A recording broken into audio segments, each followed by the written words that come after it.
I'm a vigorous generalist.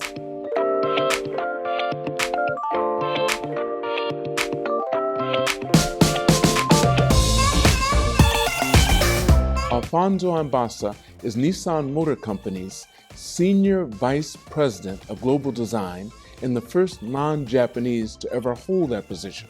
Born to Cuban parents and raised in Miami, Alfonso studied at the Pratt Institute before joining Nissan in 1988.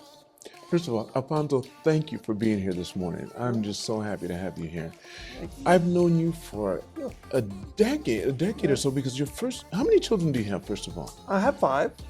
5, okay. Let's start off. The oldest is? Oldest 27, Isabella, Okay. and Isabella, Sofia, and Ava Luisa. And they 3 girls first. Yeah, and they lived here in 2005. And I taught them? You would have taught them, of course. Probably, yeah. okay. They went through ASIJ? Well, they went to Sacred Heart, but they were here also, so Right. at the club. So we probably bounced around each other, and then now they're in college, and well, Isabella's out, and Sophia studies fashion in my old school Pratt Institute, and Ava is actress. She studies stage acting in. She's the youngest of the 3. The youngest of the 3. She's in Canada. On the Now, West all Coast. 3 of them are from the same mother? Yes, yeah. Okay. And your first wife was Japanese? No, my first wife was actually Mexican-Korean. And that's who the girls are by? Yeah.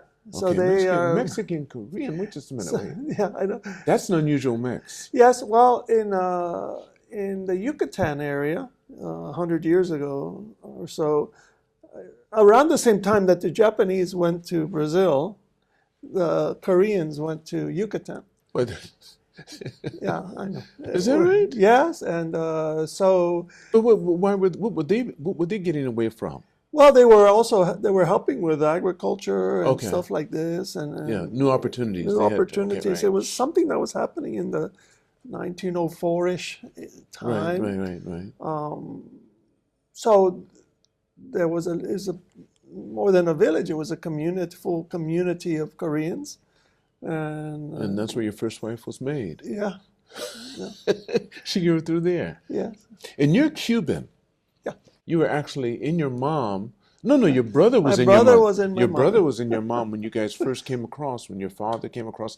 Tell that story, because that was really an interesting story. I got a chance to hear it when we had our meeting just a couple of days ago. Yeah. So my mother's side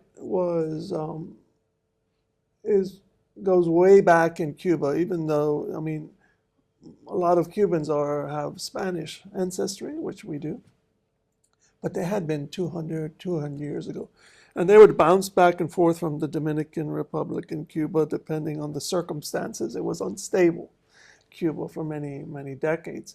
And so Jose Marti, which is a kind of George Washington, I guess, of Cuba, his wife was my great-great-great-great-grand something. Okay.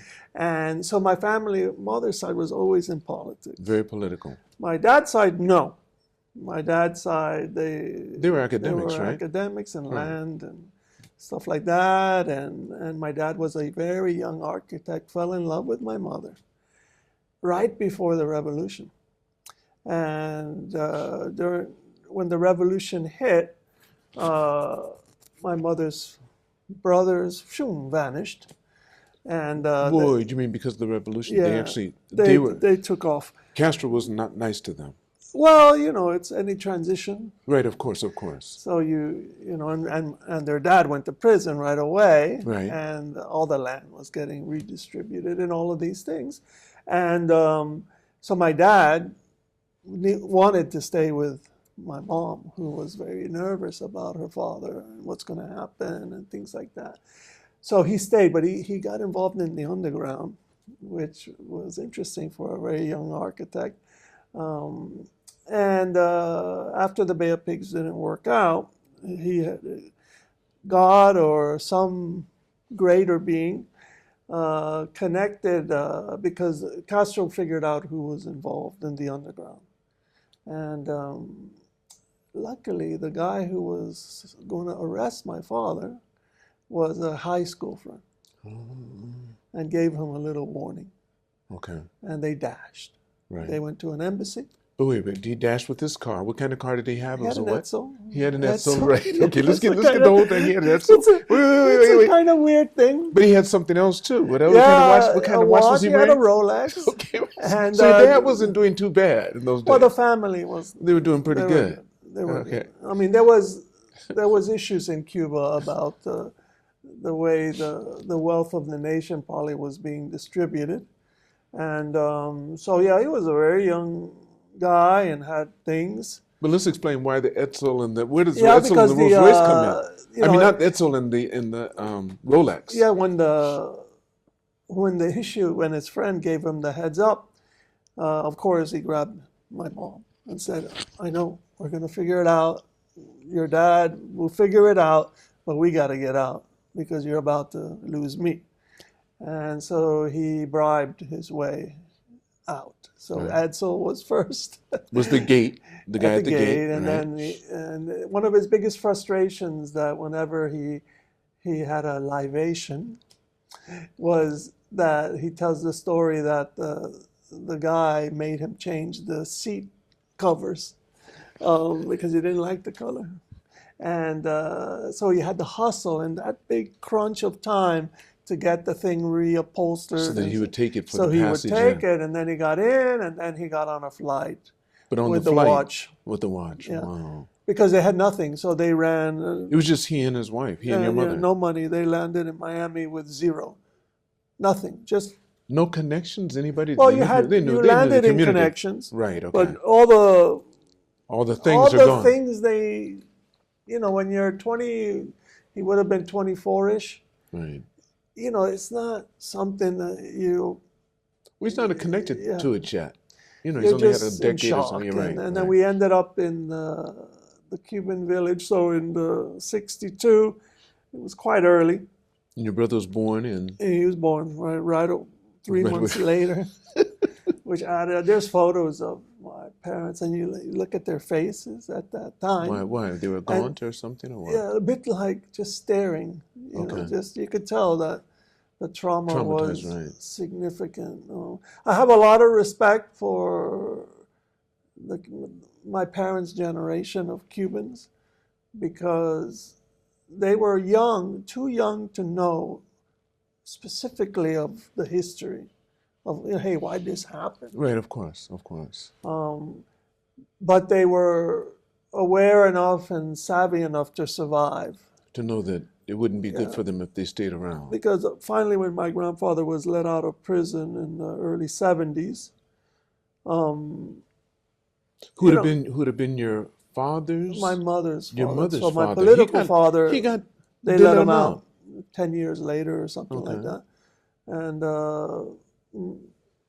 you can tell that he never spoke about it. Did he come to live with you? He came. He lived with us. And then this is 60 years old. He gets out of prison after 10 years, shocked. No money left Cuba, nothing. He's not one of these folks who felt the breeze and started moving assets and stuff. He was caught completely. They made a lake. One of his farms they made into a lake. Che Guevara and all the kind of the way they used all the land. My grandfather and his family were really hit hard. And so he ended up working on the docks in Miami at 60. His first non-political job. How long did he live? He lived till 80. Till 80? Yeah. Did he work the whole time? Worked the whole time. What in the mid-70s. What about his wife, your grandmother? Oh, she didn't make it. She had... she didn't make it to Miami? She made it to Miami, but she was already so infirmed. Okay. So this was part of the issue is, in Cuba, before the revolution, the hospitals were linked to the church, the Catholic Church. And then once Castro aligned with the Russians and things like that, the Soviets, that the churches needed to hide, basically. It's not so different than the Soviet Union.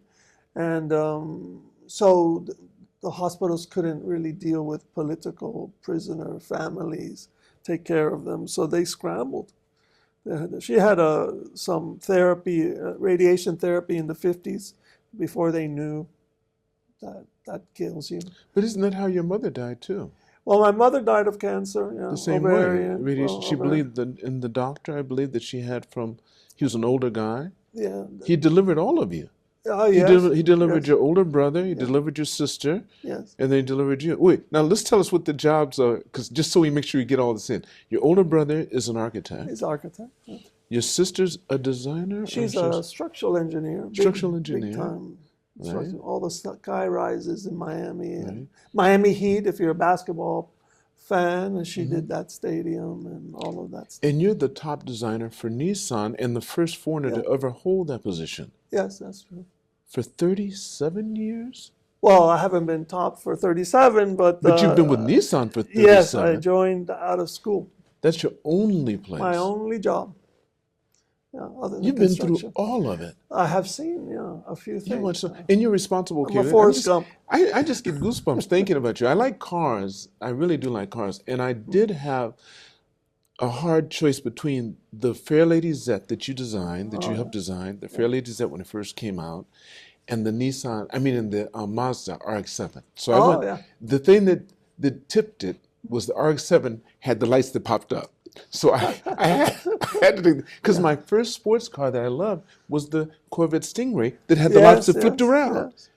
Because they used to always show that at the end of Bonanza, at the end of the season, they'd show all the new, was it Chryslers or Chevys or whatever? They showed all the new Chevys, and that was one. And I said, oh, I have to get that. Yes. But yeah, so you did the Fairlady Z, you're responsible for the QX, the Infiniti? Many of the Infinitis. Many of them, right? Yeah, and many. By now, I would have guessed over 100 cars or something, because even though, I won programs or was in part of many programs, and then I've been head of design 8 years, and our portfolio is... Only 8 years? Head of design, yeah. Head of design, but before, wait, hold on. Before that, you were what? Well, I was a kid. You were the what? I was a kid. I joined at 23. Then you became, wait, you said only, but no, the last 8 years you're saying you're the head of design. Yeah, global head of design, yeah. But before that position... I was vice president of Europe. Right, I of was course, vice right. president of North America. You go through Right. the company like any company. But you were really esteemed. People really looked at you because you're the only foreigner. Come on, in that position of Nissan. Yeah, and Nissan's taking all these risks and stuff. They brought in Carlos Ghosn, the first foreigner to take over a Japanese company, and then he blew them up. They got really big as a result of that, with your aid, with you being right beside him. Yeah. But didn't you tell me that he appointed you as well? Yeah, Once he came in, you said... He came in, and one of the things that I think all of us who work in companies that we're not native to, there's differences of communication and things like that. And he was very hungry for intimacy. He wants right away facts all the time. And I guess that he wasn't happy with that.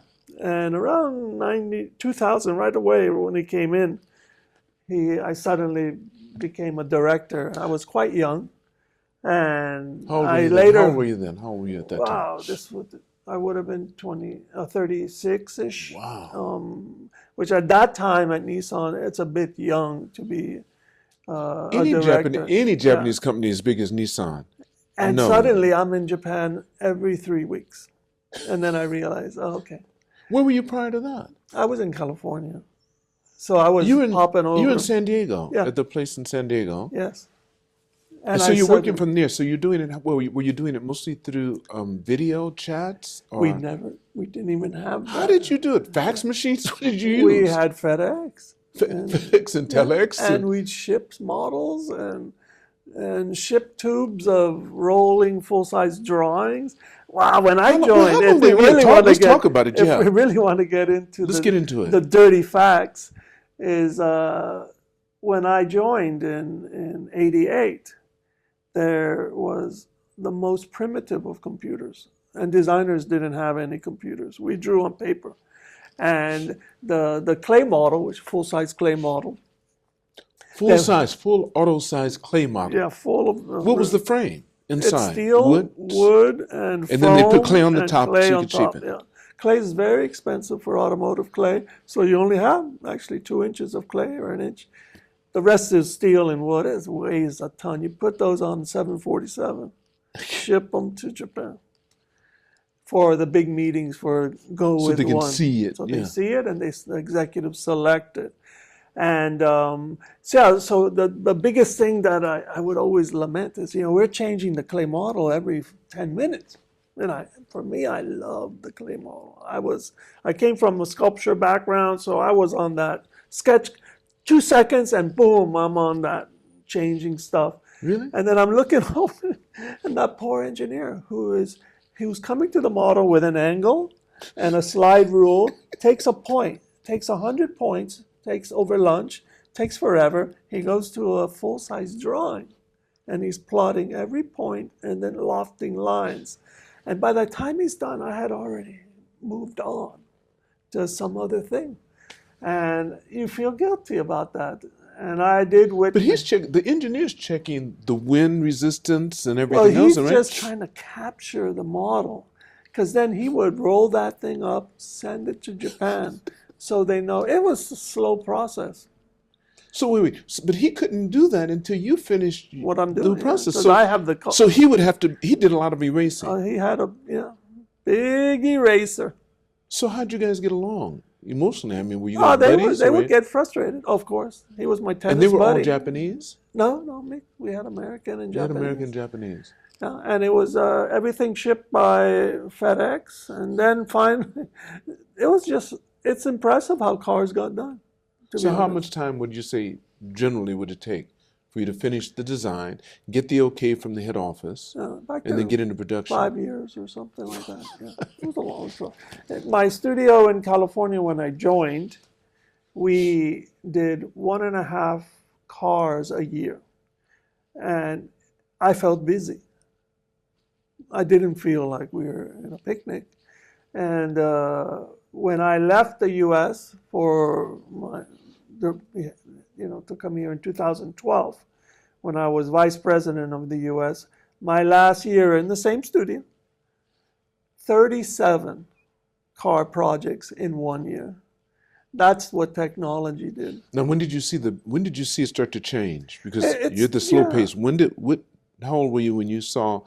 Okay, all of a sudden, what was your first, wow, we're going to really speed up and you're maybe going to get 3 cars a year instead of 1.5. The digital point takers, so these primitive robots on angles that you just touched.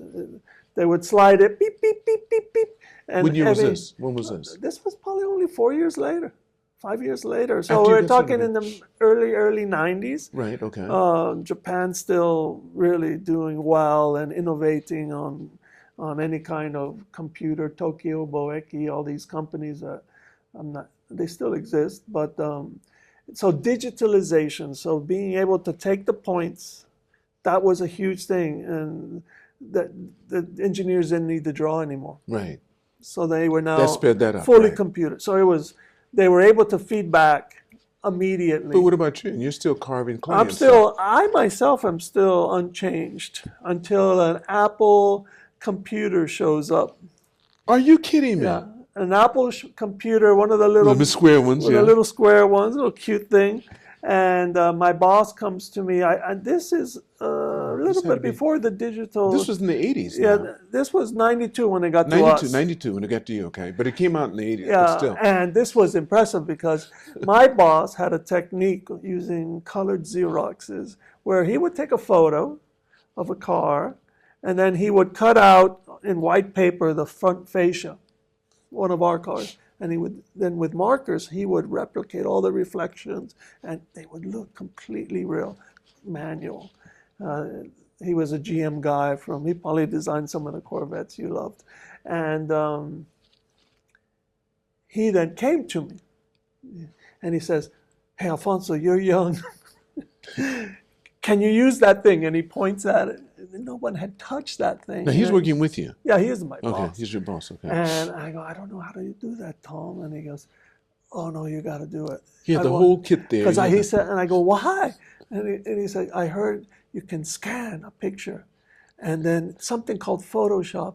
You can erase, and you can make wonderful things. Can you do this? I need your help for tomorrow.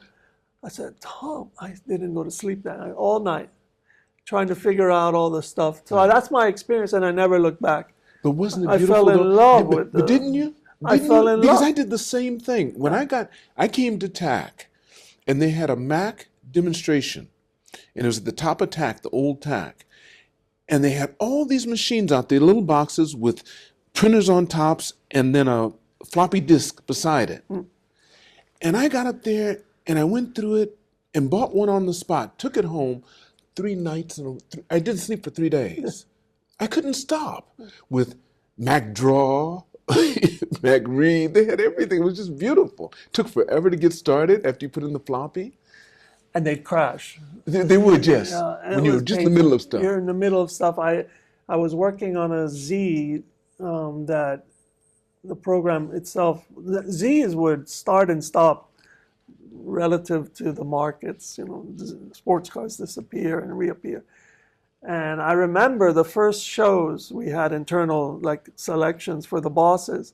I was the only one with Photoshop drawings, and you can see as soon as I put my prints where everyone just had paper, people are like, oh, and very quick. Then we all were on Photoshop. They said, That's the beauty of technology. You were the first. There's a guinea pig, and then the skeptics see wow, I can do that. And because it's the same with AI and stuff. How'd you feel? Well, I felt like I can hear all these horses coming up behind me suddenly, because I was still the youngest and didn't have their skill. Right. And I thought, oh. But you were ahead of them, though. Well, yeah, but I felt, I always felt, oh, I'm going to lose my advantage. When did you think, did you ever have any time when you saw that and you said, this is reality, I've lost my advantage? No, luckily, probably because of my dad and immigrant kind of mind. What was it that you had to tell yourself? I never sit still. I'm always looking for the next. So what was your feeling? I mean, when you saw someone else come in the next meeting and he had I more need prints to than go you did. more now. Then I started hearing about 3D models in the computer and stuff like that. So then I started that and started encouraging the company to start deeply digitizing so we can make computer models much faster than we can make physical models. And the same skepticism, any kind of thing, because people become masters of something. And it's very difficult for people to jump from what they're a master of. And because I never felt I was a master of anything. So I would jump to the next thing and slowly accumulated a kind of, I'm a vigorous generalist. Okay. So I have learned to be an architect, even though I didn't study it. Of course, I worked in my dad's office. I've done, I don't know how many buildings I've done for Nissan. Whoa. You've done buildings for Nissan? Yeah, sure, yeah. I thought they just had you doing cars. No, quickly but I know that you love boats and sailing too, because you did a boat too. They understood, because I didn't study car design. So they knew I had other things, so they had me teaching in schools in Rhode Island. I'd fly from California. What did you study at Pratt? Industrial design, so it's general design. Okay. So that's why I refer to myself a bit like the vigorous generalist, because I just love doing all of the things. Right. And Nissan started picking up on that. Now let's take us back to how you first got with Nissan, straight out of school. How'd that happen? Yeah, I was very, very, very fortunate for some connections that happened. I dressed like Napoleon. Until you were 19. And I really... What got you doing that? Because I'm sure you got a lot of curiosity. It's involved. These are all, you can't separate all of these things. I was a bit of a punkish kid who was very shy. But you told me before too, most architects are. Most people that get in design and stuff like that. Especially my school was. Okay. In Brooklyn was so you weren't unusual, I guess. dressing as Well, Napoleon? you know, this we might need 5 hours and a couch. Because in fact, But did you all of your clothing? My mother would make it, have it made, in Miami. I'd love to have some pictures of that. It was I just fell in love with this kind of theatrical aspect, jacket, and the ceremonial things, and you know, I was very shy as a kid. I was awkward and uncomfortable, and I had these desires and things like that, but I wouldn't express. I never drew. I never took an arts class in high school. I avoided anything. Terrible student. My mother always was my dad was my icon because he could make huge things from a little drawing, and then 7 months later, there's a building, a monstrous building in Miami, and all these things.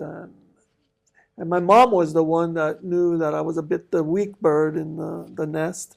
And so I had later, when she was, when cancer was taking her, I apologized for all the things, that I probably put her through. And how old were you when she passed? Oh, I was 40.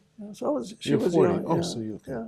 And no, but you were in your 40s when she passed? Yeah, well, it was just after I lived in Japan, so okay. Yeah, I was. So you got a good time with her. Oh, no, I did. You had a good time with her. And I asked her, about the Napoleon stuff, I never asked you, Mom, but why did you do that? It must have been embarrassing because I felt that people looked at me strange when I'd come back to Miami. And then did you come in, wait, you went to school, classes like that? Yeah. And no one would say anything? They wouldn't stop you? People were dressed, maybe no one had the Napoleon thing specifically, but people were doing their own thing. They were doing their own thing, right? Okay. Mid-'80s in New York City, so okay. Right after the 70s, there's you stuff guys happening had your stuff. there. Okay, right.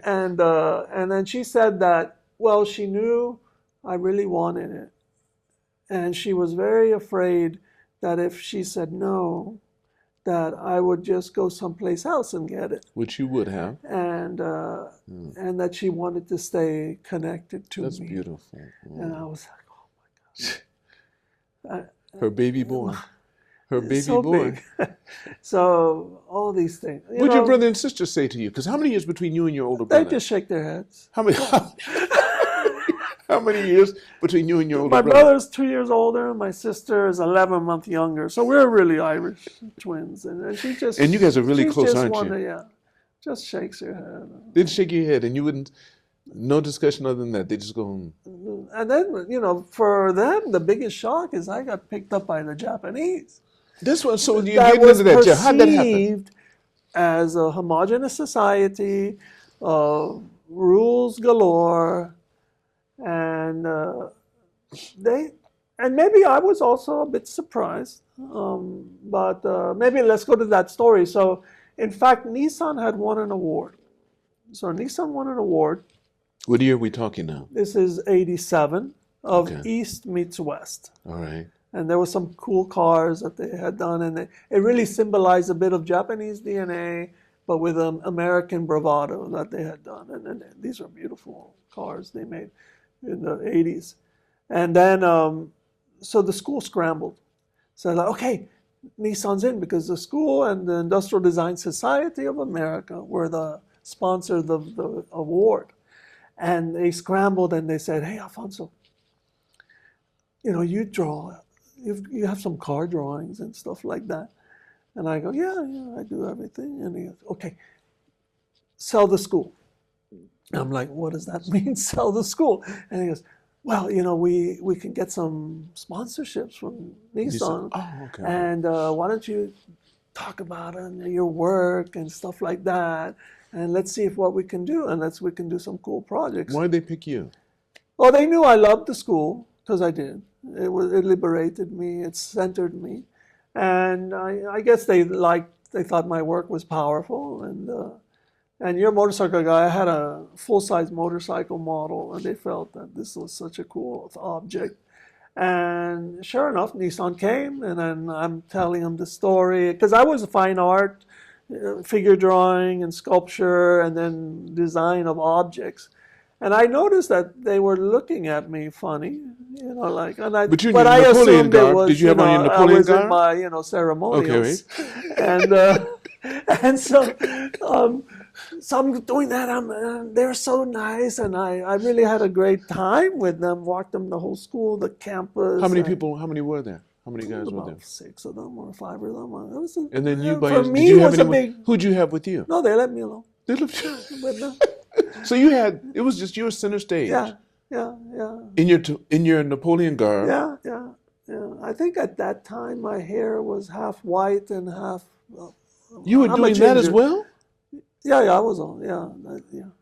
Okay, all right, go on. Yeah, there was so much of the body, as a canvas things going on. But you never have, do you have tattoos? I don't actually, and I that don't know why? why. Well, your In New parents- York, that wasn't a big thing.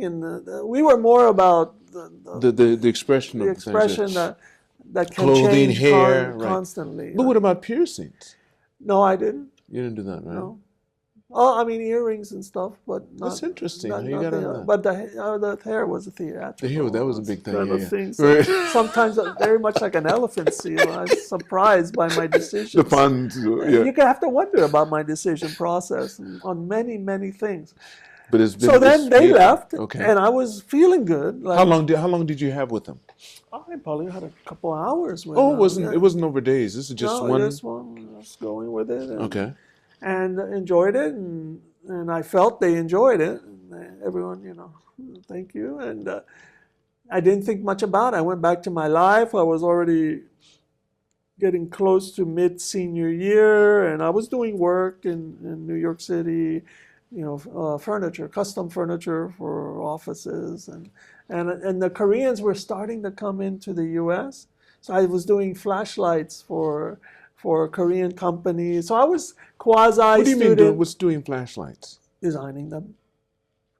Like what? Explain. What do you mean? Shapes, and then send them to. Isn't a flashlight just a flashlight? Well, everything needs to be designed.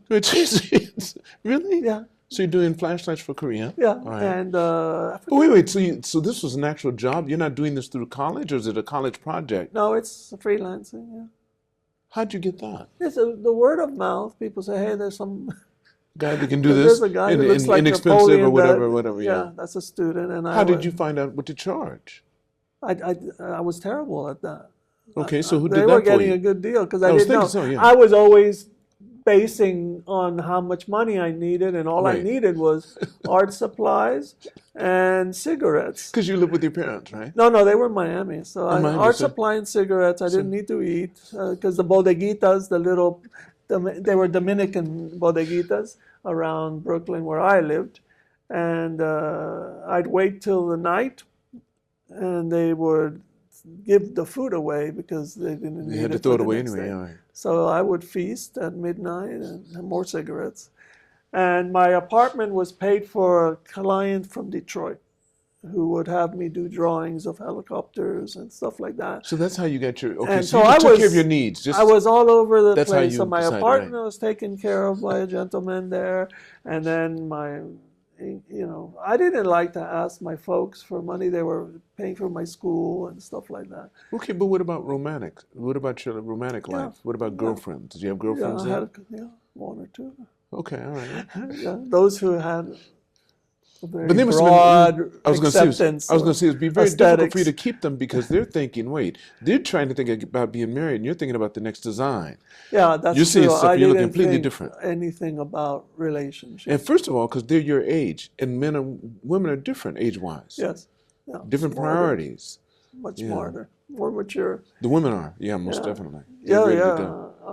Well, No, you- and I didn't have consciousness about it. I had live-ins, girlfriends, and stuff like that. Mhm. I tended to be a bit like that. I enjoyed that. Right. But I don't know if I reflect that time necessarily. I was mature about relationships. I was so hungry to make things. It's a bit of a drug. Because you're creating. You're creating something, and it's an object. With some strong effort, and it took effort, you suddenly have something that is all painted It's and the shiny. only one. There'll never And be it's the another. only one, and then it's up against others, and then you're vying to be number one, and all of these things. When did that drive start? It started when I was failing out of the University of Florida, and my good mother, again, back to my mom, because my dad's advice when I got out of high school was, I think what you want to be is an engineer, because he was thinking aerospace, aerodynamics, and you get into the car world. It didn't dawn on him that there was something else. He was a very busy guy, so I don't know how deep he really looked at it. But anyway, I went into aerospace engineering, and it took, after the first semester, I had a 0.5 average. I was on warning already. Second one was trending the same way. And my mom knew something's up, and she says, drop all your classes, all of them, and take a break, and then come back and do only art. And she's a genius. I was going to get kicked out of school. That's called true parenting. And I hit the dean's list within a semester and a half. Once you changed? At the U of F, and then suddenly full ride at the U of F, doing ceramics and ceramic art, so big sculptures in clay and figure drawing, and there's something happened inside of me. What was it? Tell me that moment. And I don't even know what it was. Suddenly, I felt I can make things, a bit like my dad. Wait. Now, you're failing in your classes, first of all. Yeah, engineering classes. Yeah. You're failing in all that. And your father had suggested that, but you said, it hadn't been that deep. You weren't sure. Your mom sees it, because you're failing, she says, withdraw from everything. Yeah. You're feeling bad about yourself. Yes. Right? Yeah. So would you do that during that time? She said, okay, just take a break for a second. Yeah, she's always, don't worry. So what would you do during that break? Oh, the break was very short. What was short? The next semester, so 1 month. Okay. And she kept me up in Gainesville, and 1 month, come back, summer. So no break, no real break. Right, Just right. take a break, drop out of the classes, switch everything to art, anything art related. And it's funny because I had drawn my whole life, but in the closet mostly. I just suddenly felt, wow, because even the kids changed, right? Because I was in engineering school. Right, there's a different and type I of didn't people, connect, right? You couldn't connect with them, right. They're so smart and like focused, so and just focused and eating hair all cut the right way and projects. everything. Yeah. That's so interesting. What about these things? Like, what the hell is that English? And it didn't feel right. And it's like this sense of harmony, like that people speak of. I felt it. Like once you got in the class, when you got in the class and looked at the people, and I looked around, and these little nerds and uncomfortable people are just like me.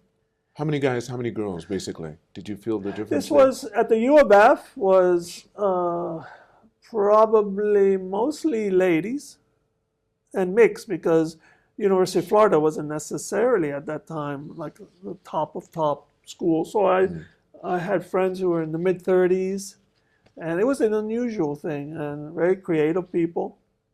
And I learned so much, because then suddenly I'm an 18-year-old and I have friends who are in their 30s. I think my girlfriend at the time was 31. Oh, so she was teaching you, okay. And, she said, this young one needs to learn. And I was surprised people liked me. I mean, so many things. They could see them in you. So many things that I had not experienced. I was an awkward kid, put you with the right and people. suddenly, like, I felt like these are kids that are like me, and people like me, that you can be in your 30s and still be chasing art. And somehow that really hit with me. That is beautiful. And I started getting confident, and still a bit nervous, because you've been confident only for a few weeks, so you don't know if that's going to last. And then my mother calls and says, hey, I found a school in New York. Pratt. And she says, it's one of the best art schools in the U.S. And I said, Mama, there's no way they're going to take me. I'm not good enough for that. And she said, you gotta go. You gotta go. What's the point of not trying? And I collected all my stuff, and I was like, wow. I got in. You're almost bringing tears to my eyes, because for someone to parent that well, Yeah. yeah, that kind of love and know to parent. She was the same way with your oldest brother and your sister too, They I'm didn't sure. need it. They didn't need it.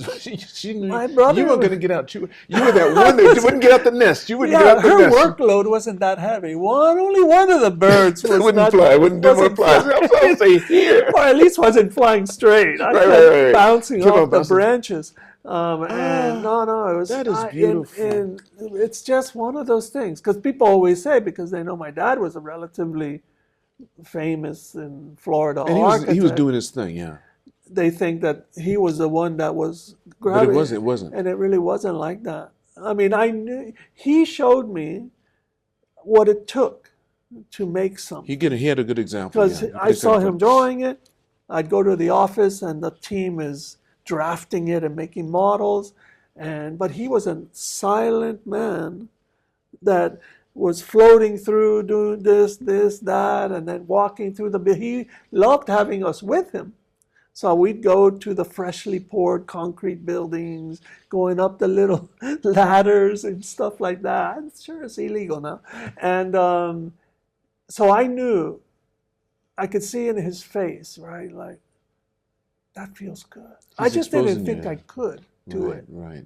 And I could see in my sister and my brother, they were could eating do up. They had no doubt. that they're watching because they're going to do it. That's right. I'm watching it Wonder what's gonna happen. because I'm the tag along. And so anyway, I got the Pratt, and I really, it took it to the next level. Really. When you got around those kids, that's when Because you then felt you were at home. those kids are another level now. Now those are all top kids from all across the country and China. At that time, the Chinese were starting, and there were Japanese. And Now, this is the late 80s, early 90s? Yeah, I started there in 84-ish. 84-ish, okay. And I was like the eyes, and I saw kids of every flavor and every type, every preference. Who didn't really all care. that- They were doing their thing. Chest out. So they were nerds But they felt good like about who they were. me, but they were now like these were confident nerds. I never saw that, and it inspired. It made you stronger. You know, it made me realize that we have a value. This is what we do. We provide things. We make shape, and so I really thrived. I mean, I thrived in that environment. And That's where Nissan came to get you. You took that's, them around, a but few we get back years to what they later, took you through. Nissan, yeah, But comes your mom in. took you there. When did? She moved me to another school after Whoa, Pratt. After Pratt, why? Yeah. Because she felt that. She said, hey, but you want to... She said, I'm sorry. Wait, how long had you been at Pratt? Only a semester. And she moved you from Pratt to where? That's To Detroit. I didn't see that. Yeah, she said, hey, I'm so sorry that, you know, some of the articles that she had read in the library, we're talking about the 80s. Right, of course. Pratt was one of the leading automobile design schools, but it wasn't anymore. There was no automotive program. And she found the school in Detroit and in California. And she said, I'm not going to California. That's too far, and that's where all the nuts are. Right. You're saying that, okay. Pot calling the kettle black. And, but, you know, New York is dark and grungy, and we don't see the world beautiful. We want to provoke. Our art was about provocation. The Californians were about pastel colors and, you know, It's all lived kind of together. Hawaiian, Love. little Hawaiian Right. hang loose culture. I hated that. And so I said, okay, Mom, Detroit. And she goes, okay, yeah, try. And I go, Mom, I don't have any car in my portfolio. She goes, just do it this weekend. So I got in. I got into Detroit. I went to Detroit. I was a year there. And then you went back to Pratt. Yeah, I went back to Pratt. You said, hey, because these were my buddies are here. that- What they was the told me, difference? but the Napoleon thing came back. And because I still... Wait. When you got to Chicago, it came back? Detroit, because... Detroit, when you got to Detroit. It came back as an issue. I mean, the school talked to me and said, hey, kid, you're very good. You know, at this school, we have GM, Ford, and Chrysler coming every month. and those are your teachers are from those schools, and people are saying you don't seem professional Well, because the way you address because it. I look the way I look. And he said, you just have to stop that. I was gone. Did he give you a set of clothes or something? was Some gone. khakis and a. I was gone. You I said, left. I'm out of here. I left. Did you call your mom? And she said. I called her from New York, said, apologized. I'm done. I can't do that. And you went back to Pratt. Yeah. And all your friends welcomed you with whistles and Yeah, bells, the and they were so school, happy. My teachers, it just was probably one of the best decisions. And I wasn't fully confident. I just knew, oh my God, how can I exist? I'm not even doing anything strange. And I had already calmed down a bit in Detroit because the atmosphere was not like that. It's not like today where all the kids are free and they express themselves. In the 80s, there's still guidelines. There's still guidelines and stuff like that. Right. And I felt that, okay, I just don't think I can exist because I'm going to drift because I couldn't really control my urges. And so I went back to Pratt and just really enjoyed. I was a bit difficult to manage. This is true. Why was that? So they pretty quickly stopped having me take normal classes. And they hooked me up with independent study. That was all I did with one guy, Okura-san, a Japanese guy. How'd they set that up? They liked me enough. Okay. To Your say, designs were enough, and they why saw are you something in in you. these other classes when we should have you focusing on bigger things? Okay. And so they would hit me with some very challenging things. So see, now I'm getting to it. Now you have one guy working with him. He's Japanese. Yeah, so I got it. So that's how early. the Japanese people came, and you got to take them I around. got it See? big time from him. Okay, this good. guy was. So you knew about Japan, but you had no interest I knew prior to about him. Japan, and I knew about the regiment. Wow. But did you have any interest prior to that? No, I knew of Japan. My dad did a park with Noguchi, Isamu Noguchi in Miami. Miami has like a central park, but it's not so big. And my dad did it with Noguchi. So Noguchi-san was in my dad's studio, and I saw this. It was very compelling, elegant man. He was very tall for Japanese, but it turns out he's only half Japanese. But I thought he was Japanese, and he was so elegant. And he'd drift through the studio, didn't say a word, is working, get into his world. So I was attracted to this figure. So I had brushes, and my father was in love with Kenzo Tange. So, because my dad was a concrete modernist, and the Olympic Stadium was formative for him. So 64, my dad, was a mid-30-year-old architect, and he was in love with that expression of casting buildings, not building brick by brick, but Because making that big cable and stuff. Big thing. Right. He was in love with that. And so every morning I woke up to Tange's posters in my bedroom. So my dad, he took the bedroom walls for his love, and it always stayed with me. And my professor, Okura-san, always wore gray. He did the same regime every day. He comes in, jacket off, shirt here, and then started me going. And he said, your brain is small because you can draw too well.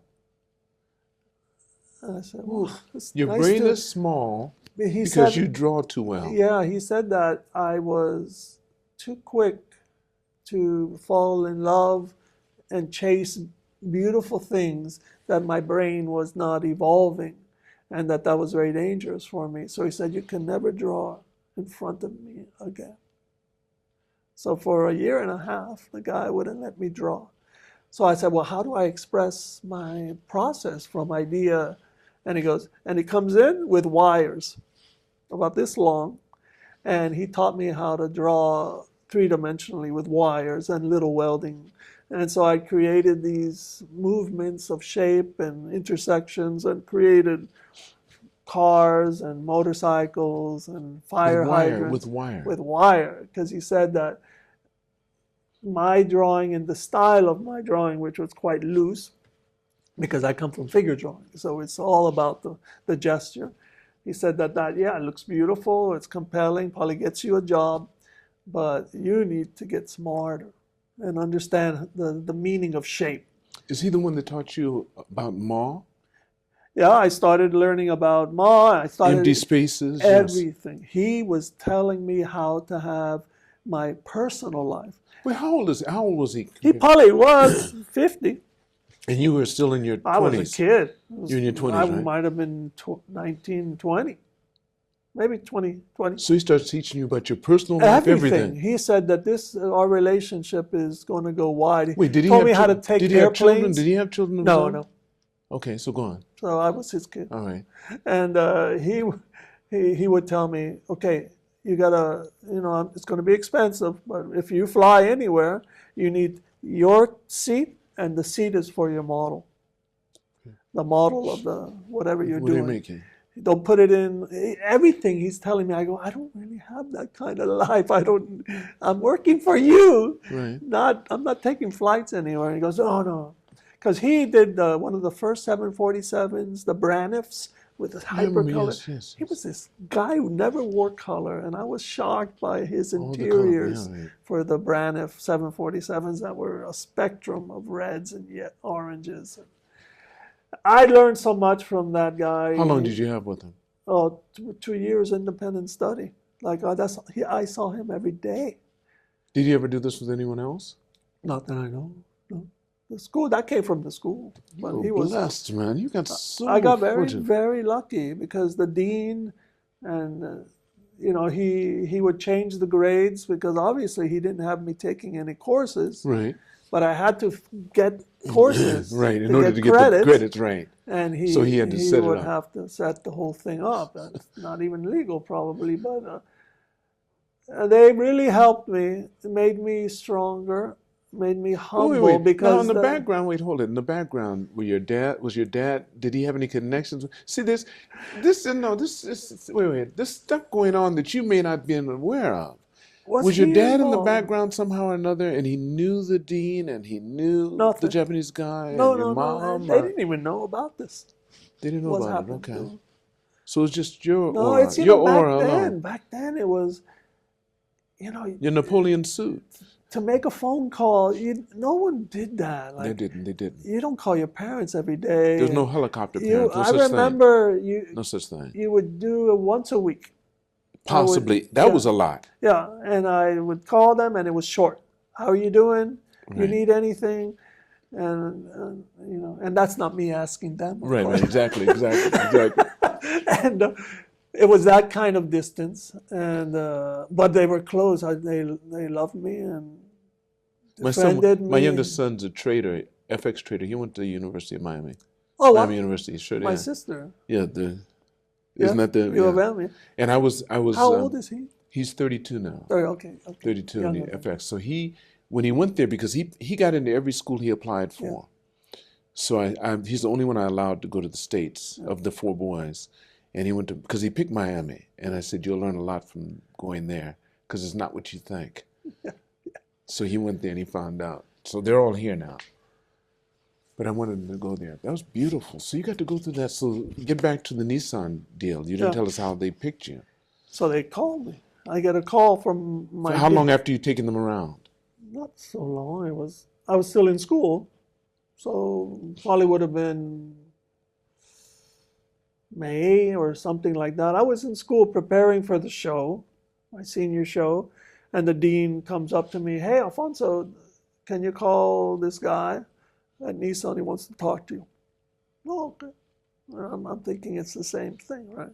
Let's get some projects and stuff like that. And I really had dreams to teach because I had learned so much from him. You wanted to do the same thing my Japanese independent study, and I realized how important that to have someone really helping you in a deep way that you can help kids. Because what he did to me was he took a kid who was a bit confused. I had some skill, so I was a bit smoke and mirrors. I can flood you with images, and then people would say, oh, you're good. And then that would make me feel that I was okay. Right. But That's not very deep. Right.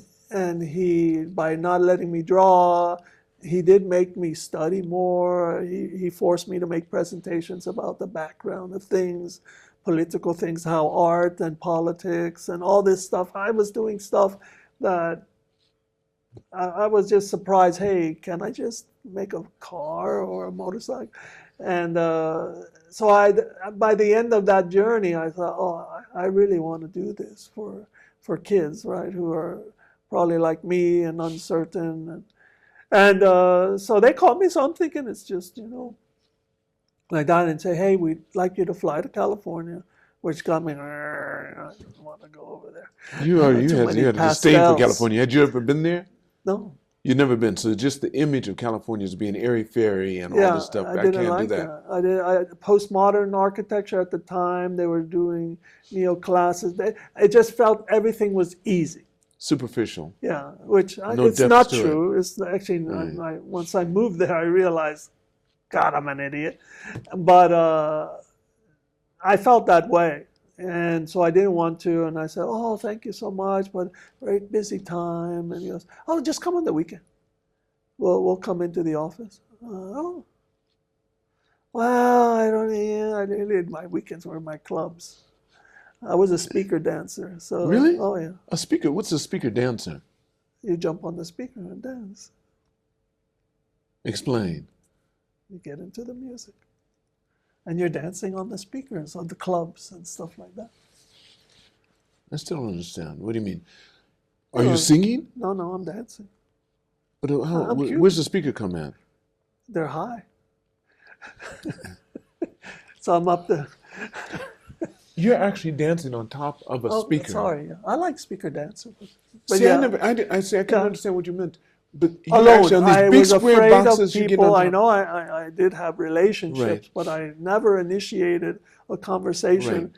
with the opposite sex in my entire life. Okay, they came And to you. including my marriages. But anyway, I just was so content. I got so much stuff on my mind. I'm thinking, I'm learning, but I love the music. And then beating you on top of the it New till York you're right on top of clubs. it. Yeah. And if you had a student ID, you can get it almost anywhere for dirt cheap. And anyway, I was doing that all the time. So California was not that style. Not curious for me. I was in the Big Apple, center of the universe. That's right. And so I went there and I go, holy shit. The first thing I see is the building. And it was a ultra modern building. This kind of half Japanese, half American bravado, super modern, one level, monstrous And you building. never saw that in New Never saw that. And it was even different than Miami and stuff. Yeah, My dad was a 'cause it's really modernist, spread out. but this But level not that was far, something not else. that level, yeah. And the studio they were designing, and not only cars, which shocked me. And I'm like, oh, this is a little bit unexpected. You believe Right. it? After that, you changed your And I'm whole a thing. Miami kid, so the ocean looked like, wow, that's interesting. Those kids are surfing. I'm a water skier, so that's another tension. But anyway, the water and Right. all of that. And so they offered me a job right there To do what? to be a car designer. And I go, well, I'm not graduated yet. And he goes, we know that, but we want you to come as soon as you graduate. And I said, wow. That's So a now big you've got a decision. job. Now wait, now you got a job, and you haven't. Yeah. Most people are worried about what are they going to Yeah, get. no, I You wasn't. had a I job, had a and you job still had a before. year left in college. Well, a few months. Yeah. But anyway, I was shocked. And they came to you Yeah, but yeah. after your presentation. No, you didn't go to them. You just No, gave no, them, no, I was you just happy. did what you did. I thought, like I said, I thought we were trying to In your Napoleon trying to costume. squeeze them. Yeah. Yeah, at that time I drifted to Sinatra.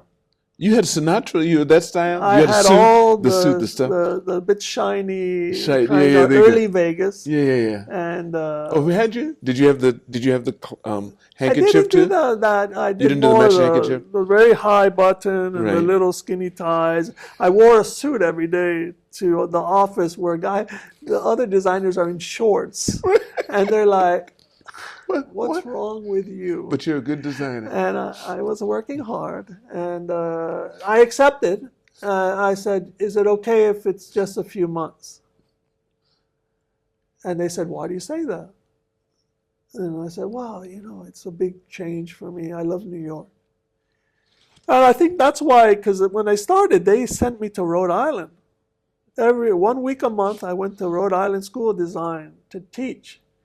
And I think in hindsight, I think they were worried that I'm already thinking of leaving because I want to go back to the East Coast, that they a little bit modified things, and I would spend 3 weeks in California and a week in Rhode Island teaching the kids, and I loved that. And then I just started designing like golf clubs. But when did they get you? When did they finally get you? Get their hook in good? Oh, I was hooked as soon as they did that. Did what? As soon as they gave me this kind of freedom. To go back to Rhode Island? Yeah, but I was Nissan employee, full on. I signed the contract. Well, how long did you do that? How long did you continue to do? Probably You flew 2 back years. and forth? You Yeah. flew back and forth? 2 years, 3 years, yeah. And then they went to another school in Boston. I don't know why they were picking those schools, but they Trying were, to get you closer. They're trying to get you closer, yeah, maybe. And I was up Awesome. there enjoying and learning a lot, teaching the kids, seeing the things, understanding my professors more, how to deal with varied degrees of abilities and how to motivate, how to demotivate, all of these stuff. And I was getting better at the car stuff because I'm not a car designer. I would do sketches and stuff, but the kids out of the other schools, it's 4 years of drawing cars. Their level was really stunning level. So I was in a situation. Now, what were they? I'm just curious because I took art while I was in college, though. But what were they doing with their cars that you weren't doing that made you feel they were really above? I had to think much more. Like, okay, what kind of thing do I want? And then, like, I'm trying to, and I was stumbling on the fact that, okay, now I'm not just freely drawing. I got to do an Ultima, or I'm going to do an Infiniti, and it has a package. So my drawing has to look like the car that it's going to be. It's not Whereas, free. what were they doing? They had 4 years of that training of drawing over packages and proportions. So all their cars looked correct, and mine looked interesting, but that's not going to make it onto that proportion and stuff. So I was always a little bit, the president of Nissan in California, he had a philosophy of hiring in divergent pairs. Which means? Which he would hire one kid out of Art Center, the California very great car design school, and he liked to then hire somebody that's off the wall, and that's me. Okay. So then he put us together. And how that And worked then out? working together, and I very quickly picked up on his skill because I just worked like crazy. And then he saw things differently because the art center, the kids were so good at, it's almost like a trade school. They become experts at the automobile, but automobiles need to look different to get people's attention. So I would tend to do unusual combination of shapes, and he would see that that's interesting, and he would draw it in his way. And so the president loved to see that kind of interplay. And that's another thing that even today in my management philosophy, I have my right-hand guy is the opposite of me. You do the same thing. That's something you're taking. Japanese guy, Satoru Tai, is designer of the Cube and Micro in Japan, famous ones. And we just are opposite. But I adore him, and he tolerates me, and together we are one person. And I think that people should do that more. You don't need people around you who are like you, because that limits the world. But that's not how stuff. we're taught. Yeah. And that's not how the algorithms are pushing us together now. They only feed you what you look at, and you can't get better by doing that. That's true. There's so much danger today. They keep on giving you what you've already looked at. That frustrates me. Yeah. They keep on doing that. So you have to take on a whole different persona in order to get something different to challenge yourself. It's a shame because it's right there in You know what I front of mean? us. It All is. we have to do is talk to people and find people that you respect that are not necessarily like yourself and be comfortable enough to know that that's not a risk. It hasn't proven to be a risk for myself. No, Um, it's been a blessing for you. it's been a blessing, and I It is. feel much more complete. So that's how I ended Well, up that's what this up whole here. podcast is about. That's why I Yeah. even do this, because it challenges me with different people that I wouldn't necessarily come in contact with. I get a chance to really sit down and get to know a little bit more about them. Having said that, what were some of the challenges that you had to overcome in Nissan? Because you've been with them for 37 years, and that you thought about, that you're still grappling with in this 37 years. Because I'm sure it can't be just roses all the way through. There has to be something that you said, if you could leave Nissan with this, you'd feel Oh, I have a big one. okay. That you can tell us about. Yeah. How to say it in an intelligent way. When I came to Japan for the first time, so of course, I had some exposure to Kenzo Tange, and not to him personally, but his work, and Noguchi-san, his sculptures, and my professor. So I had exposure to Japan, but I had no idea, really, the depth of Japan. It can't be quantified. And my first trip was 88, October, and landed in Narita. So still, I'm still thinking New York is the center of the planet, universe. Bus is coming. Started seeing, okay, it's a cool city. And comes into Marinucci. I was in some little hotel there. Wow, it's like someone shook me and said, everything I believed is not true. This is the center of the universe. Because it took everything I loved of New York, and it was serious like New York. So it's not like California. I mean, California is great, But it isn't. but it's a serious place. There is a goal to this whole thing, and much more clear than New York. New York was a collection of rats like myself who didn't stop. And we are making stuff, eating stuff, making stuff. And I got here and I saw this is what humans were supposed to be like. Like, you can make this wonderful city. You can be one of the largest economies in the planet. And it's just a little island. And it's so organized. And even in 88, and the same cleanliness, who knows how long that has been going on. But you felt it, it's shocking you immediate. But then at the same time, it's not like some place that's restrictive. You were free, clubbing all night and working all day, and just people are concentrating on everything.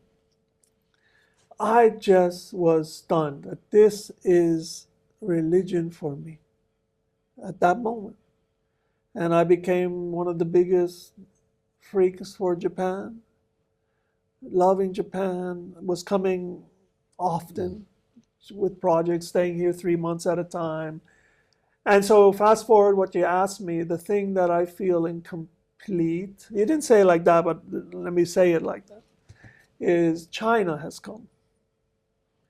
And the behaviors of China in the sense of creating, because I'm in I'm not in the politics business. Mm-hmm. I'm in the loving how nations can make things. And they are making things in China. They're organized. They are focused towards creating the most wonderful automobiles and experiences and phones and everything. And this was Japan when I came. and I feel like, and I admire everything. I'm working in China also, and I love it. I love my team, and I just feel a little bit that, hey, we should be in this. This Japan needs to do this again. And you think they've stopped? I'm not encouraging the bubble again. I'm Right. sure that had excesses. That was not. I was too young to notice what really was wrong. But we've been in a bit of a recession and a bit of a, I believe, and I might be wrong, but my feeling from what I notice is we don't believe we can be better than China.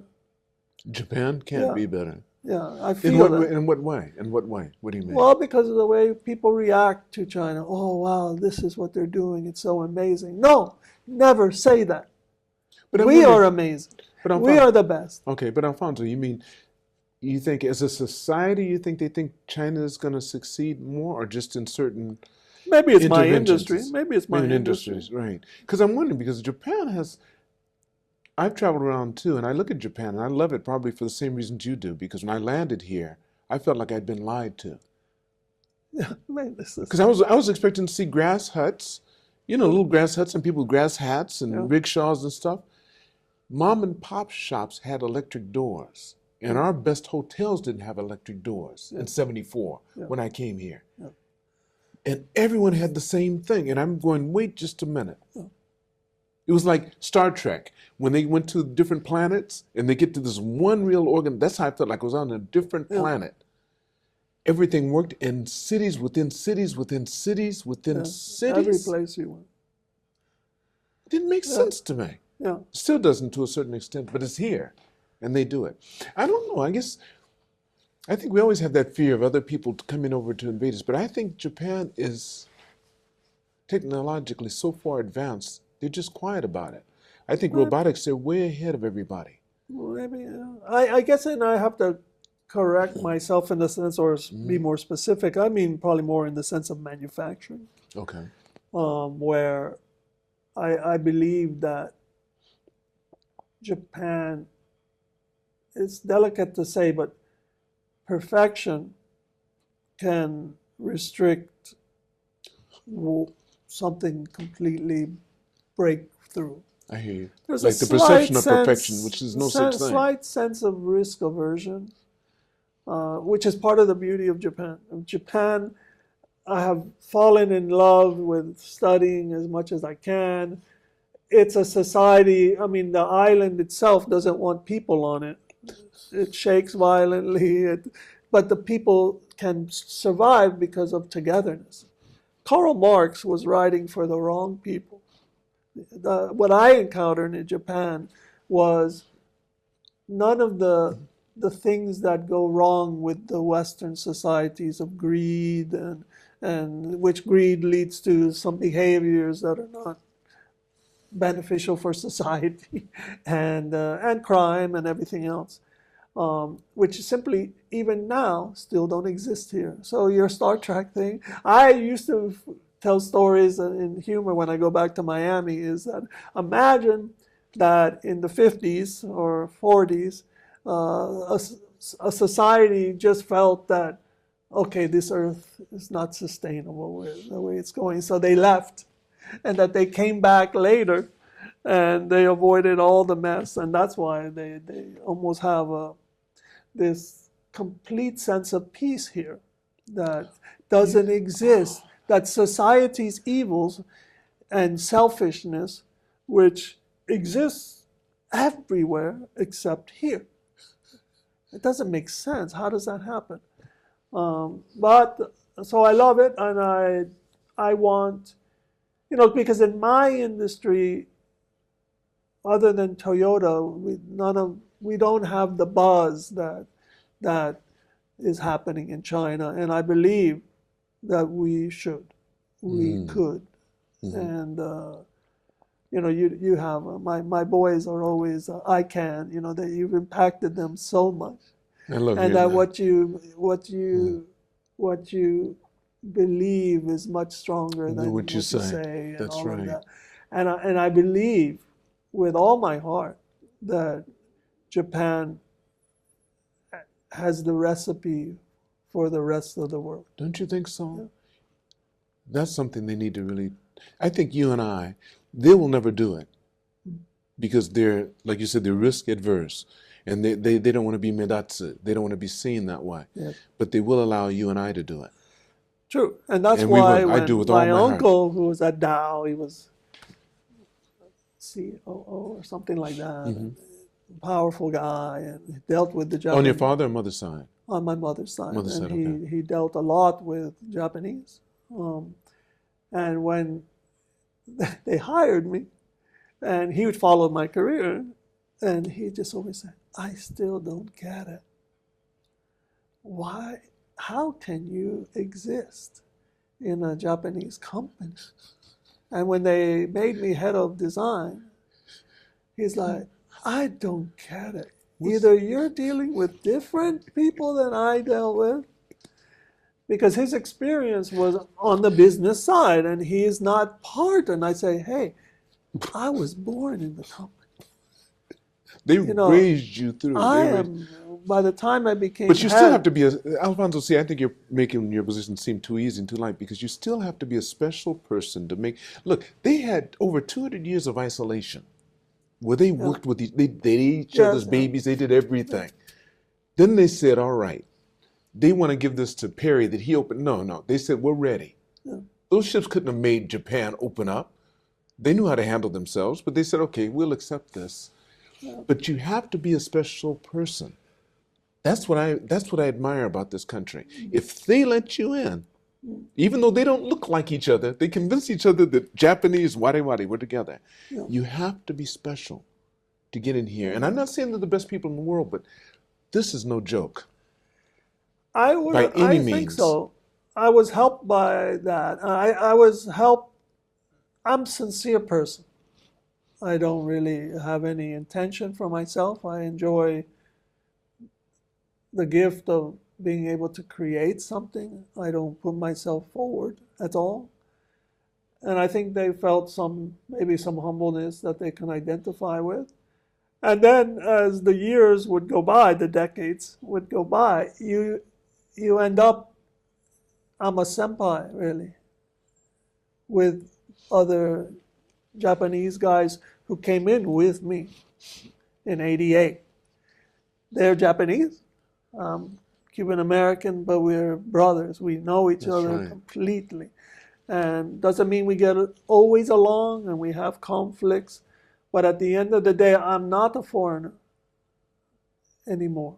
Did you ever study the language? Did you get proficient in I couldn't. Japanese? I'm an idiot. So you decided, and they it's not even decided. Really, I took Japanese for 15 years. I get frozen. I don't use it. I can understand it, but But speaking, I don't. I'm not comfortable at all. Okay, but you speak Spanish. You speak English. When Mr. Ghosn came, he made English the official language, and that probably really retarded my growth because I was taking Japanese every day and I was getting close, and then Mr. Ghosn, everything became English, and then work became intense. So under Mr. Ghosn, like the ramp up was Mount Big Everest, time, yes. My God, and my life really changed. Like, oh wow! I mean, I still loved it completely.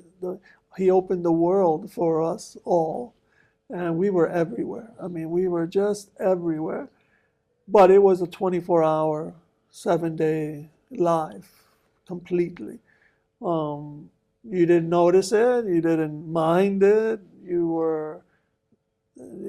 literally opened doors and activities, cross-functional teams. You were working with people from Egypt and places. And he just loved putting people together, something that we didn't have as a company. Prior to that, right. And it really, I think it made all of us much bigger people. So I always admire that power to the opening the doors and stuff. Of course, he was a powerful person on his own, but he was a celebrator of people moving, like doing. And he recognized, oh, that guy, change agent. And he could see You're a that. change agent. And he identified that, and those people immediately were brought somewhat close That's neat. to him, and I benefited from that, and learned from that. He's a generation above, so I always had folks between us. Right. But you always felt that they were watching you through the company. Well, he kept you close by his side too. It's not like, No, you know, I mean, you said the other day you got to be in his planes with him a couple of times. So I Yeah, mean, I sure, don't yeah. think you get to do that unless you're close Yeah. to somebody. yeah, I guess. It's Yeah, neat. yeah, no, I appreciate it, and the teams from Renault that he brought, spectacular people, Mm-hmm. and then my Japanese brothers and stuff like that. We all, because I'm not Japanese, but I'm Japanese. I know what you mean. You're Kokoro. You're Seishin. You're I'm feeling. before Mr. Ghosn. Well, all your adult life. Yeah. So when I'm not one of the foreigners that were brought in with Mr. You Ghosn, were I the- was here. Right, I hear So you. I'm with my brothers, and we are enchanted, excited, but I'm with my Them. brothers I got you. and sisters. So, and I think that for them, that was also an asset of me. How many foreigners were in the company when Ghosn came in? Before How many of them? Ghosn, the foreigners, we tended to be in the region. But how many of you were there? In Japan, very few. Right? A handful, I would think. Very few. You're right, right. And Mr. Ghosn started the expat. And they weren't System. and they weren't in the high echelon. They weren't in the managing direction. In the region, yeah, but head of the Right. region and stuff Okay, like so that. right. But they didn't have any decision making. Not here at headquarters. No. And headquarters became very strong under Mr. Ghosn, Mm-hmm. and we were here all the time presenting stuff. And he was a razor sharp person. I mean, I know couldn't that bullshit. too. I got to meet him a couple You of times. could not bullshit him. Yeah. And so you studied. You just became better. You just became better. I mean, that's the. You Isn't it know, nice? it's not fear. It's just I you know, know right. that. You've got That's someone a that's gonna have your smart back. Yeah, right. cookie. Right. And he's got your back. And you If you do what gotta- you do, yeah. The reason they're sending you here or flying you for this meeting, I designed our building in Detroit. Okay. Tough project because they wanted a big second design center in the U.S. linked to the engineering building, and it was my project. And there was many rules about, okay, the tile, the panels of the building we must keep. But I knew the design is different than engineering. So I kept the panels, and then I had the wall that was in common keep going out and start to separate from the ground. So it ended up cantilevering over the ground. And so they respected the fact that this is someone who knows structure and architecture and stuff. My sister, first of all, always helps me on You my had to help him, crazy so ass she ideas. gets some credit with that. And then I thought about the wall because we need to show our models outside, and so we need security. But I thought, what a horrible thing to just make a wall, even if it's a nice cylindrical wall. So I found this metal that was perforated metal. And when you put these metals in 3 layers, it would do moire effects in the sun. And then I found this sculptor, Richard Serra, that had this metals walls that leaned out. They looked like they're about to fall. And I thought, wouldn't it be fabulous if we make this wall out of this material and go like that? It was expensive. And all the auditors flagged this thing. Hey, I don't know what this guy's doing, but that wall, there's no value for that, no return on investment, 0 return, not like the normal 3-year that's marginally accepted. This is a never return on investment. No reason to do it. And Mr. Ghosn gets wind, and he's like, okay, I'm gonna have to arbitrate on this. So come. So made a model and stuff. We presented the reason why it's important. It's a symbol of creativity. Nissan is the most creative Japanese company. And he's like, all right, make it. Better work. And it did. Yeah, sure. Oh, that Of is course. He beautiful. won the best building, best office design, AIA gold medal. What year? This would have been 2005 2005 or something like that. Oh, Farmington. beautiful. Yeah, that's why. Yeah, because he came in. Right away. He came in 2003. At the same Yeah. time, I came into the chamber. So it was. He came 99 for us. Okay. But Oh, that's right. Yeah, he but did. it was. He Right. was like that. I mean, it was tough though. We had the numbers on it. And he was great at arbitrating. This, okay, we won that one. I didn't win all of them. But you still won My one. boss was fired Mhm. well, because of the same type of thing that we did a project, a Centra. This would have been 2001. And there was a clinic, and it wasn't good. Clinic wasn't good. And we got some clear information. And we have time to fix it. So it's not finished. We do a model and we do a clinic, and they didn't like the way the rear glass was. It didn't look like a sedan. It looked something else, and they did reject. And I'm like, okay, no problem. Start sketching and stuff. My boss is getting mad. This bullshit, clinics are for losers, all this stuff. I'm like, oh, man, we got new cowboys in town. I don't think Yeah. we need to say like that. And sure The new enough, cowboy was Carlos. yeah, And he his told him, guys, "Got and to his go." guys, and I remember one of his guys, very smart, just like so smart. He comes in and he wants a report from us, and my boss goes off the fence, like, "Hey, Sonny boy," or something really. I'm like, wow, I've never even heard you use that expression. Okay. And he's like, oh, we're not going to do anything. You're just going to make the car. And because the car is right, it's beautiful. And then he got mad and he just didn't want to talk anymore. Right. He was gone. He's gone. That was it. A month and a half or something like that. Just gone. mm.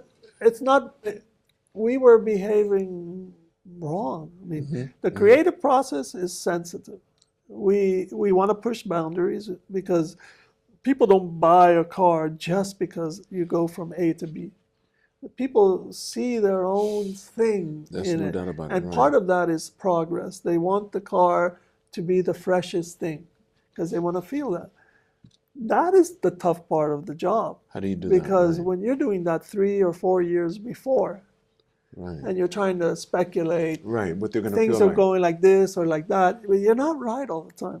Because- the clinics yeah. help because you do a clinic about a year before launch. You can still change tooling and stuff like that. Okay.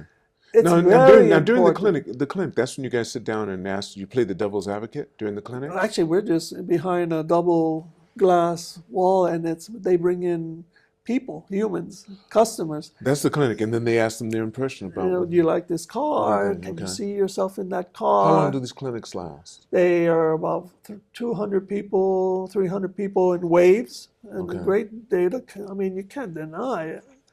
I'm not a denier of clinics. Yes, clinics are a bit unfair to the audience, because they're coming in from a busy day, and they're seeing something they've never seen, Right. and the reactions can be quite polarized. Some people need a little time to warm up. So there's risks, but there's value. They're telling you the truth. They're not They're not trying bought. to milk you. They're being honest, Wow. and you get information. So I go with that. AI. I know you're a big fan. I love it. I have been impressed because we were doing. It's interesting how things happen, and how quickly something gets replaced by something. So we started social listening, and some softwares which were not AI were already getting very good at harvesting sentiment. Okay. And so we were getting on YouTube and checking all these sentiment, positive, negatives and Right. stuff when we show something. And I just love it. Now AI It's on Can- another level. do sentiment analysis in such a way, and we do it both real one and AI one, has way ahead marginal of, difference. right. And but this, I think the But difference the too. speed is, I was going to say, and not just that, but also it can project. yes, It will tell you what the sentiment might be like based upon everything yeah, that is what that's it's happening seeing. now.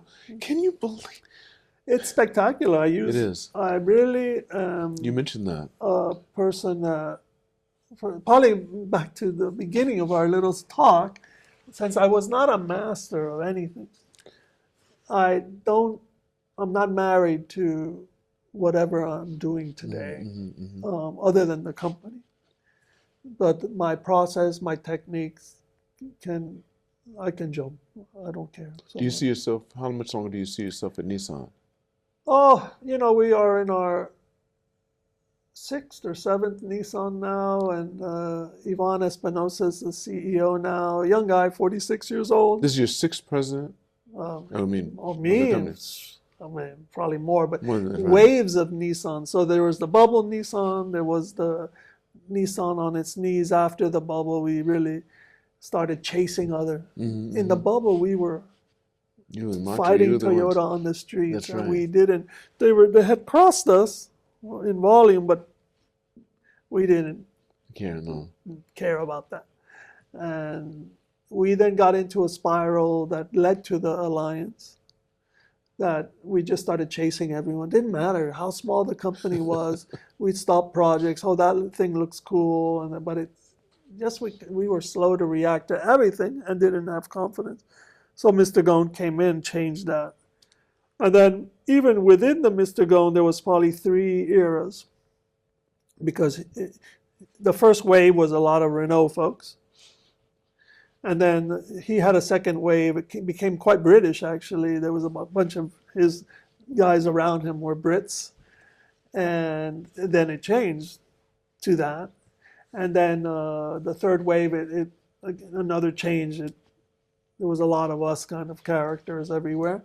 And then Sayakawa-san, so Mr. Ghosn had his issues. And Sayakawa-san, so with the return to a Japanese CEO, very interesting time for me. I was very, very close to him. I didn't know I would be. I assumed that because a lot of people were right. I know. in the elevator. Right. And so I had no expectations, really. But he was a great teacher. Reminded me a lot of my professor in school, even though Sayakawa-san was pure businessman. I mean, wow, just can be a devil, really. His opinions were solid, and but he turned out to be one of the most interesting leaders. He wanted to know how people manage their people, so he knew how to manage you as the leader. You told me the story you told me about. It's just you, spectacular. That was a nice story you said the other day. He said he called you in once and he asked you, how do you manage creative people? Yeah. And you sat back.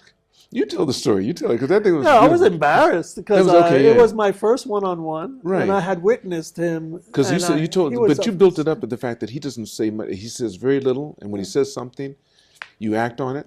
Yeah, and it's usually against what you want. Right, it's always against what you do. Right, it's always against what you have to do. So he calls you in and asks you. So my first one-on-one. Right, first and one-on-one. I brought all my books because he's a businessman, so I'm assuming he wants to know my head count projections, how much am I burning, how much is this, what are the risks. I have it all. And I sit down and he goes, Alfonso, what do you have there? And I go, well, in case you ask something, I got everything ready. He goes, no, Alfonso. When it comes to your business, the only time we're going to talk about it is if I caught you doing something wrong. I go, okay, that's scary. And I said, okay. And this an uncomfortable moment because I was preparing myself for something else. And he goes, no, I just have a simple question for you. It's a heavy one. I want to know how you manage creative people. And I'm embarrassed even today why that stumped me. I had been working like that for my whole life. And, more than half of my life as a professional. And I'm like, wow, Sayakawa-san, that's a hard question. I mean, and then I started stumbling around. He probably noticed that. And I said, you know, we're all designers. Sorry to say, we're a bit unstable. We come from mostly introverted people. That's why we know how to imagine and dream, because we spend a lot of time alone, and we learn how to express these thoughts on paper, and we love cars, all that stuff. So every time we lose, it kills us because it's our identity. We're not confident people like yourself and your colleagues. We're fundamentally weak. And he's like, all right, not sure that helps me, but think about it. Come back in a month. Let's talk more about it. Bring some more stuff. And he goes, it's done. You can go. And he's super casual, like leaning back in his big chair. And I go, thank you, Sayaka. I grab my stuff. I'm walking out, and he stops me. Hey, Alfonso. I go, yes, sir. You didn't ask me why I asked. And I go, oh my God, I want to kick myself again. And I go, sorry, Sayaka-san, why did you ask? And it's across the big room, by the way. It's almost yelling across the room. And he goes, oh, because when you tell me, then I'll know how to manage you. Whoa. And I was like, Whoa. I think I walked out of the office backwards. Kind of just reduced me. Just brilliant. Oh, he had something? these kind of things. I know in the world today, especially with all the Ghosn stuff in him, people have a perception of this person. This is the shame of life, because you don't really... You never can get that close to them. It's hard to. You don't see the real people in all things. Probably the same as Mr. Ghosn, as much as That's him. true. And many of the people who were nervous enough to leave Nissan at that time. We lost a lot of, Well, that's why powerful people. that's why I'm pleased to have people like you on, because people never get to hear what you're really like. Right. They know, they set you up on the pedestal because the way they talked about you. Lance, you know Alfonso? I said, no. This is for the auto talk we're going to have here. Yeah. Top designer Nissan. I mean, he's done, and they just went on. I'm not, Peter and Greg of Aston Martin, brought in Ferrari and Tiziana. They were just beside themselves when they were talking about you. And I went, this is a member here. You don't know him this time. Then when I saw you, I said, wait just a minute. Adolfo's dad? Alfonso's dad? Come on, I know him. But I never knew what you did. Yeah. You never said anything about it. Yeah. Alfonso, I know that you're a busy man. You have a lot to do. Before I end the podcast, there's a question I always like to ask. If you could magically go back in time and meet the younger Alfonso and give him advice based upon what you know now, how old would you be when you gave that advice? What advice would you give yourself? I'd be afraid to talk to him, to be honest. Because the things I have learned, if I advised him, the journey would have been very different. My daughter studies fashion at my old school. And I see things in her journey, and I'm just crumbling inside, because I see her reacting about frustrations and trying to get her ideas, and I know I can fix things probably, but if someone would have done that for me, they would have changed me somehow.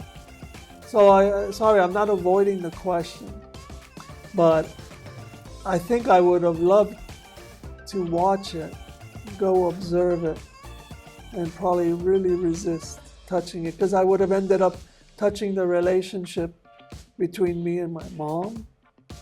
So she was ill-equipped really to guide me. She did. But she did. She had no real knowledge of what she is helping me do. But she did it. So if I interject myself with all the experience, anyway, it's not avoiding the question. I would just watch and probably try to whisper, don't be so hard on yourself. But even that's part of what drove me. So I don't know. I think I'd be mute.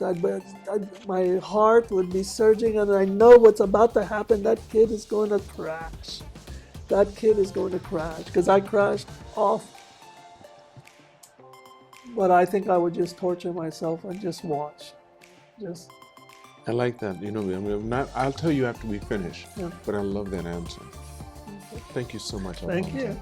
Thank you. I want to thank all of you for watching or listening to this podcast. And never forget, it's all unknown, so continue to reach for the stars. Because you're too blessed to be stressed.